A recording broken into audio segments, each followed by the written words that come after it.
মিছিল হয়েছিল, সেখানে আমাদের নেতৃত্বে কিন্তু হাজার হাজার মহিলারা রাজপথে নেমেছিল, যেটা নান্দাইলে আর কখনো আপনারা দেখেন নাই।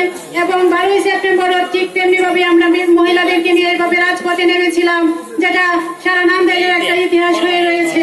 তাই প্রিয় এলাকাবাসী, আমার ভাই ও বোনেরা, আপনারা জানেন যে আমি যেহেতু দীর্ঘদিন ধরে মহিলা আওয়ামী লীগ নিয়ে আমাদের দলের কাজ করে গিয়েছি, যদিও আমাদের দল কিন্তু তখন ক্ষমতায় ছিল না। আমাদের major general Abdul Salam RCD এসপিএসি মহোদয়, উনি কিন্তু আমাকে যে দায়িত্ব দিয়েছেন, আমি 126টা ওয়ার্ডে আমি এই 10 থেকে 12 বার মনে হয় আমি ঘুরেছি, আমাদের মহিলা সংগঠন গুছিয়েছি।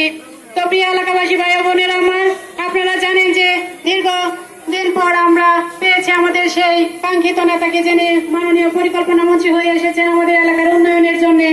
এবং আমার নাম তাসলিমা বেগম তামান্না, 7 নং ওয়ার্ড আমি বাসিন্দা, যেহেতু আপনাদের এলাকার একজন পুত্রবধূ। তো সেই হিসাবে আমি মনে করি আমার উপজেলা নির্বাচনে আমি ফুটবল প্রতীক নিয়ে নির্বাচন করতে যাচ্ছি। আজকে আপনারা আমার সাথে এই মিছিলে যে আনন্দ করেছেন, সেটা আমি মনে করি আমাদের বিজয় পর্যন্ত থাকবে এবং বিজয়ের দিন আমরা সবাইকে সাথে নিয়ে।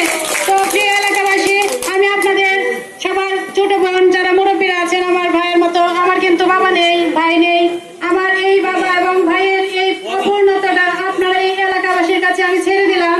আপনারা নিজ নিজ দায়িত্বে আপনাদের সকল ওয়ার্ডে সকল সদস্য এবং অন্যান্য ইউনিয়নে যারা আছেন প্রত্যেকের কাছে আমার এই সালামটা পৌঁছে দিবেন এবং আমার হয়ে আপনারা কাজ করবেন এবং দেখিয়ে দিবেন আমরা এই উন্নয়নের ধারাকে অব্যাহত রাখতে যেন আমরা পারি।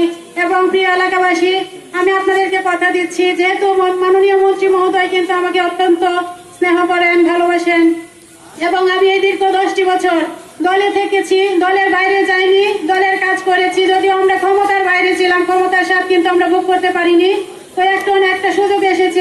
এলাকাবাসী, আপনাদের সকলের কাছে আমার অনুরোধ, আমি মনে করি আপনারা যদি আমাকে ভোট দিয়ে, বিপুল পরিমাণে ভোট দিয়ে জয়যুক্ত করে আমাদের মাননীয় মন্ত্রী মহোদয়কে উপহার দিতে পারেন, তাহলে আমিও হয়তো বা উন্নয়নের ধারায় আপনাদের সাথে আমি অংশগ্রহণ করতে পারবো। আপনারা আমার কাছে এসেছেন, আমাকে নিয়ে আপনারা ঘুরেছেন, এই গরমের মাঝে কষ্ট করেছেন, আমি সকলের কাছে চিরকৃতজ্ঞ। এইভাবে আমরা যেন বিজয় মিছিলটা আমরা দিতে পারি আপনাদেরকে নিয়ে এসে। তাই আমি এই গরমের মধ্যে আর বেশি কিছু বলতে চাই